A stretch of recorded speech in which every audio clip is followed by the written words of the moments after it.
ನಮಸ್ಕಾರ. ವನಜಾ ಮಲೆನಾಡು ಬಂದಾಯಿತು, ಹೊಸ ವಿಡಿಯೋ ತಂದಾಯಿತು. ಬನ್ನಿ, ಇವತ್ತು ಪ್ರೇಮ ಕಾವ್ಯ ಸೀರಿಯಲ್ಲು ಹೇಗೆ ಮೂವ್ ಆಗ್ತಿದೆ, ಏನು ಸ್ಟೋರಿ ನೋಡೋಣ ಬನ್ನಿ.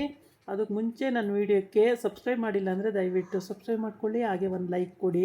ಇವತ್ತು ಪ್ರೇಮ ಬಂದು ಹೋಗಿರೋ ಅಂತ ಅವಳೇ ಬಂದಿದ್ದಾಳೆ ಅಂತ ಗೊತ್ತಿಲ್ಲ, ಆದರೆ ಇವಳಿಗೆ ಅನುಮಾನ ಯಾರೋ ಬಂದು ಹೋಗಿದ್ದಾರೆ ಅಂತ ಹೇಳ್ಬಿಟ್ಟು ಅನುಮಾನ ಪಡ್ತಿದ್ದಾಳೆ.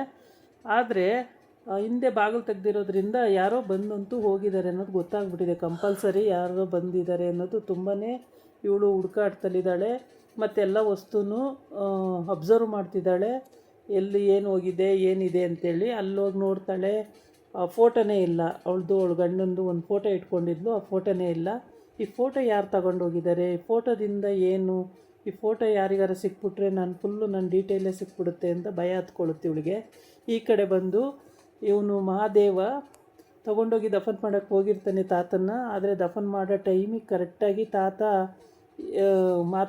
ಮಾತಾಡಿದಾಗ ಅಯ್ಯೋ ದೇವರೇ ಎಂಥ ಕೆಲಸ ಮಾಡಿಬಿಟ್ಟೆ, ತಾತಪ್ಪ ಮಾತಾಡ್ತಿದ್ದಾರೆ, ನಾನು ದಫನ್ ಮಾಡೋಕ್ಕೆ ಬಂದಿದ್ದೀನಲ್ಲ ಅಂತ ಹೇಳ್ಬಿಟ್ಟು ಆವಾಗ ಅಲ್ಲಿಂದ ಎದ್ದಿಸ್ಕೊಂಡು ಮನೆಗೆ ಕರ್ಕೊಂಡು ಬರ್ತಾನೆ. ಮನೆಗೆ ಕರ್ಕೊಂಡು ಬಂದು ಅವನು ಮಾಡಿರೋಂಥ ಮನೆಯಲ್ಲಿ ಇಟ್ಕೊಳ್ತಾನೆ. ಇಟ್ಕೊಂಡಾಗ ಅವನಿಗೆ ಖುಷಿ ಆಗುತ್ತೆ, ಹೆಂಗೋ ಜೀವ ಬಂತಲ್ಲ ಸದ್ಯ ಅಂದ್ಕೊಂಡು. ಏನೋ ಜೀವ ಇರೋರನ್ನ ತಗೊಂಡೋಗಿ ದಫನ್ ಮಾಡಿಬಿಡ್ತಿದ್ನಲ್ಲ, ಎಂಥ ಕೆಲಸ ಮಾಡಿಬಿಡ್ತಿದ್ದೆ ಜೀವನದಲ್ಲಿ, ಎಂಥ ತಪ್ಪು ಮಾಡಿಬಿಡ್ತಿದ್ದೆ ನಾನು ಅಂತ ಹೇಳ್ಬಿಟ್ಟು ಅವನು ತುಂಬಾ ಮನಸ್ಸಿಗೆ ನೋವು ಮಾಡ್ಕೊಳ್ತಾನೆ. ಮಹಾದೇವ ನೋವು ಮಾಡಿಕೊಂಡು ಆಮೇಲೆ ತಾತನ ಹತ್ರ ಸಾರಿ ಕೇಳ್ತಾನೆ. ತಾತ ನಂಗೆ ಗೊತ್ತಾಗಲಿಲ್ಲ, ನೀವು ಸತ್ತೋಗಿದ್ದೀರಾ ಅಂದ್ಕೊಂಡು ಎಲ್ಲರೂ ಹಂಗೆ ಹೇಳ್ಬಿಟ್ರು ಅಲ್ಲಿ, ಸತ್ತೋದ್ರು ಅಂತೇಳಿ. ನಾನು ಹಂಗೆ ತಿಳ್ಕೊಂಡ್ಬಿಟ್ಟೆ, ನಂಗೆ ಗೊತ್ತಾಗಲಿಲ್ಲ ಪಾಪ, ನೀವು ಪ್ರಜ್ಞೆ ಹೋಗಿರೋ ವಿಷಯ ನನಗೆ ಗೊತ್ತೇ ಆಗಲಿಲ್ಲ ಅಂತೇಳ್ಬಿಟ್ಟು ಅವ್ರ ಹತ್ರ ಸಾರಿ ಕೇಳ್ತಾನೆ. ಸಾರಿ ಕೇಳ್ಬಿಟ್ಟು ಆಮೇಲೆ ಅವ್ರಿಗೆ ನೋಡಿದ ಮೇಲೆ ಅವನಿಗೆ ಅನಿಸುತ್ತೆ, ನೀವೆಲ್ಲೂ ಹೋಗೋದು ಬೇಡ, ನನ್ನ ಜೊತೆಗೆ ಇರಿ ಅಂತೇಳ್ಬಿಟ್ಟು ನಿಮ್ಮನ್ನು ನಾನು ಅಪ್ಪಾಜಿ ಅಂತ ಕರಿತೀನಿ ಅಂತ ಹೇಳ್ತಾನೆ. ಆಮೇಲೆ ಅಪ್ಪಾಜಿ ಅಂತ ಕರಿತೀನಿ, ನಾನೇ ನಿಮ್ಮನ್ನು ಇಟ್ಕೋತೀನಿ, ನೀವೆಲ್ಲೂ ಹೋಗೋದು ಬೇಡ ಅಂದಾಗ ಕೃತಜ್ಞತೆ ಭಾವದಿಂದ ತಾತಪ್ಪ ಅವನ ಮುಖನೇ ನೋಡುತ್ತೆ, ಅಳು ಬರುತ್ತೆ ಅದಕ್ಕೆ. ಸದ್ಯ ನನ್ನನ್ನು ನೋಡ್ಕೋತೀನಿ ಅನ್ನಲ್ಲ ಅಂತೇಳ್ಬಿಟ್ಟು ಆಮೇಲೆ ಟ್ರಿಮ್ಮರ್ ತಂದು ನಿಮ್ಮನ್ನು ಫಸ್ಟ್ ಹೆಂಗಿದ್ರಿ ಹಂಗೆ ಮಾಡ್ತೀನಿ ಅಂತೇಳಿ ಟ್ರಿಮ್ಮರ್ ತಂದು ಎಲ್ಲನೂ ಇದು ಮಾಡೋಕ್ಕೆ ಬರ್ತಾನೆ. ಏನು ಬೇಡ ಬಿಡಪ್ಪ ಅಂತ ಹೇಳುತ್ತೆ. ಇಲ್ಲ ಅದು ಟ್ರಿಮ್ಮರ್ ನೀವು ಚೆನ್ನಾಗಿ ಕಾಣಬೇಕು ಅಂದರೆ, ನೀವು ಸರಿಯಾಗಬೇಕು ಅಂದರೆ ಅದನ್ನೆಲ್ಲ ಸರಿ ಮಾಡಬೇಕು ಅಂತಾನೆ. ಆಮೇಲೆ ಹಿಂಗೆ ಮಾತುಕತೆ ನಡೀತಾ ಇರುತ್ತೆ.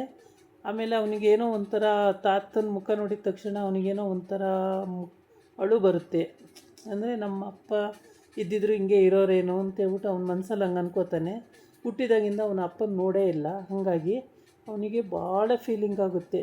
ಫೀಲಿಂಗಾಗಿ ಅವನೇನು ಮಾಡ್ತಾನೆ ಅಂದರೆ ಅವ್ರ ಮುಖನೇ ನೋಡಿಕೊಂಡು ತುಂಬಾ ತೃಪ್ತಿ ಪಡ್ತಾ ಇರ್ತಾನೆ. ಈ ಕಡೆ ಬಂದು ಇವಳು ಮನೆ ಸರ್ಚ್ ಮಾಡಿರೋರು ಯಾರು ಇರ್ಬೋದು ಅಂತೇಳಿ ಇವಳು ಗಾಬರಿಯಾಗಿ, ಒಂದು ಚೂರು ವಿಷಯ ಗೊತ್ತಾದ್ರೂ ನನ್ನ ಜನ್ಮ ಜಾಲಾಡ್ಬಿಡ್ತಾರೆ, ನನ್ನ ವಿಷಯ ಎಲ್ಲ ಕಡೆ ಸ್ಪ್ರೆಡ್ ಆಗಿಬಿಡುತ್ತೆ, ನಾನು ಮಾಡ್ತಿರೋಂಥ ಕುತಂತ್ರ ಎಲ್ಲರಿಗೂ ಗೊತ್ತಾಗುತ್ತೆ ಅಂತೇಳ್ಬಿಟ್ಟು ಇವಳು ಭಯ ಪಟ್ಕೊಂಡು ಯಾರನ್ನ ಕಂಡುಹಿಡಿಯೋದು ಇವಾಗ, ಯಾರನ್ನ ಕೇಳೋದು ಅಂತ ಇವಳಿಗೆ ತಲೆಗೆ ಹುಳ ಬಿಟ್ಕೊಂಡು ಮೂಗುಡುಗಿ ಪಾಪ ಅದಕ್ಕೇನು ಗೊತ್ತಿಲ್ಲ, ಅವಳನ್ನ ಕೇಳಿ ಪ್ರಯೋಜನ ಇಲ್ಲ ಅಂತ ಆಗುತ್ತೆ.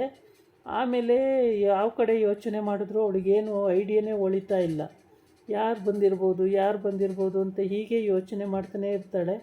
ಕೊನೆಯವರೆಗೂ ಅವಳಿಗೆ ಆ ತಾಟು ಬರೋದೇ ಇಲ್ಲ, ಪ್ರೇಮ ಬಂದೋಗಿದ್ದಾಳೆ ಅನ್ನೋದೇ ಗೊತ್ತಾಗಲ್ಲ. ಅಲ್ಲಿ ನೋಡಿದರೆ ಕಲ್ಯಾಣಿ ಅವಳು ಬೆಡ್ ರಿಡನ್ ಆಗಿದ್ದಾಳೆ, ಅವಳಿಗೆ ತಿರ್ಗಾಡೋಕ್ಕೂ ಆಗಲ್ಲ. ಅವಳಿಗೆ ಪಾಯ್ಸನ್ ಇಂಜೆಕ್ಷನ್ ಕೊಟ್ಟು ಅಲ್ಲಲ್ಲೇ ಮಂಗಿಸ್ತಲೇ ಇದ್ದಾಳೆ, ಏನೂ ಉಪಯೋಗಕ್ಕೆ ಬರ್ತಾ ಇಲ್ಲ ಅವಳು. ಈ ಕಡೆ ನೋಡಿದ್ರೆ ಕಾವ್ಯ ಅವಳೆಲ್ಲ ಓದೋಕ್ಕೆ ಹೋದ್ಲು, ಅವ್ರ ಸಂಸಾರನೂ ಹಾಳು ಮಾಡಿದ್ರು, ಇವಳೇ ಹಾಳು ಮಾಡಿದ್ದು ಅವ್ರ ಸಂಸಾರ. ಅವ್ರ ಗಂಡ ಹೆಂಡ್ತಿನೂ ಓಡಿಸಿದ್ಲು, ಇವ್ರ ಗಂಡ ಹೆಂಡ್ತಿನೂ ಓಡಿಸಿದ್ಲು. ಆರಾಮಾಗಿ ಕಲ್ಯಾಣಿ ಜೊತೆ ಇದ್ಕೊಂಡು ಕಲ್ಯಾಣಿಗೆ ಪಾಯ್ಸನ್ನು ಟ್ರೀಟ್ಮೆಂಟ್ ಕೊಟ್ಬಿಟ್ಟು, ಸ್ಲೋ ಪಾಯ್ಸನ್ ಕೊಟ್ಬಿಟ್ಟು ನಿಧಾನಕ್ಕೆ ಸಾಯಿಸ್ಬಿಡೋದು ಅಂತ ತೀರ್ಮಾನ ಮಾಡ್ಕೊಂಡಿದ್ದಾಳೆ. ಹಾಗಂತ ಕೂಡ ಅವಳ ಅಣ್ಣನ ಹತ್ರನೂ ಮತ್ತು ಆ ಸ್ನೇಹ ಇದ್ದಾಳಲ್ಲ ಅವಳ ಹತ್ರನೂ ಹೇಳಿದಾಳೆ ಅವಳು ಹೀಗೆ ಅಂತೇಳಿ. ಸ್ನೇಹನ ಅತ್ತೆನೇ ಆಗಬೇಕು ಅವಳು. ಆಮೇಲೆ ಈ ಕಡೆ ಬಂದು ಇವನಿಗೆ ಮಾದೇವನಿಗೆ ತುಂಬ ಖುಷಿ ಆಗಿಬಿಡುತ್ತೆ, ಏನೋ ನಮ್ಮ ಅಪ್ಪನೇ ಸಿಕ್ಕಿದ್ರು ಅನ್ನೋಷ್ಟು ಖುಷಿ ಪಡ್ತಾನೆ. ನಿಜವಾಗ್ಲೂ ಅವ್ರ ಅಪ್ಪನೇ ಆಗಿರ್ತಾನೆ ಅವನು. ಆಮೇಲೆ ಖುಷಿ ಆಗುತ್ತೆ, ತುಂಬ ಹೆಮ್ಮೆ ಪಡ್ತಾನೆ. ಆಮೇಲೆ ಅವನಿಗೆ ಎಷ್ಟು ಅಪ್ಪಾಜಿ ಅಂದ್ರೂ ಅವನಿಗೆ ತೃಪ್ತಿನೇ ಆಗಲ್ಲ, ಅಷ್ಟು ಖುಷಿ ಪಡೋ ಅಂಥ ವಿಷಯ ಆಗಿರುತ್ತೆ ಅದು. ಅವ್ರು ನೋಡ್ತಿದ್ರೆ ಏನೋ ಒಂಥರ ಇವನಿಗೆ ಅಳು ಬಂದಂಗೆ, ಸಂಕಟ ಆದಂಗೆ ಎಷ್ಟು ಕಷ್ಟಪಟ್ಬಿಟ್ರು ಇವರು ಅನ್ನಂಗೆ, ಎಲ್ಲಿಂದ ಬಂದ್ರಿ ಏನು ಎತ್ತ ಅಂತೆಲ್ಲ ವಿಚಾರಿಸ್ಬೇಕು ಅಂದ್ಕೊಂಡಿರ್ತಾನೆ. ಆಮೇಲೆ ಆ ತಾತಪ್ಪನೂ ಕೂಡ ಯಾವುದನ್ನು ಫಸ್ಟು ಮಾತಾಡ್ತಾ ಇರಲಿಲ್ಲ. ಈಗ ಅವನು ಯಾವಾಗ ನಿಮ್ಮನ್ನು ಅಪ್ಪಾಜಿ ಅಂತೀನಿ ನಾನು, ನಮ್ಮ ಅಪ್ಪನ ಥರ ನೀವು ಅಂದಾಗ ಎಲ್ಲ ಹೇಳ್ಕೋಬೇಕು ಅನ್ನಿಸ್ತಾ ಇದೆ ತಾತಂಗೂ. ಪ್ರತಿಯೊಂದು ವಿಷಯನೂ ಹೇಳುತ್ತೆ ಅನಿಸುತ್ತೆ. ಅದಕ್ಕೆ ಆ ತಾತ ಅವನ ಮುಖನೇ ನೋಡ್ತಾ ಇದೆ. ಹೇಳ್ಬೋದು, ಹೇಳ್ದೇನೂ ಇರ್ಬೋದು, ಹೇಳಲೂಬೋದು. ಕತೆ ಹೇಗೆ ಹೋಗುತ್ತೋ ಹಾಗೆ ಮುಂದುವರಿಸ್ತಾರೆ. ಇದಾಗಿತ್ತು ಇವತ್ತಿನ ವಿಡಿಯೋ. ನಾಳೆ ಇನ್ನೊಂದು ವಿಡಿಯೋ ಜೊತೆ ಬರ್ತೀನಿ. ನಮಸ್ಕಾರ. ಮತ್ತೆಲ್ಲ ನನ್ನ ವಿಡಿಯೋ ನೋಡಿದವರೆಲ್ಲ ಒಂದು ಲೈಕ್ ಕೊಡಿ.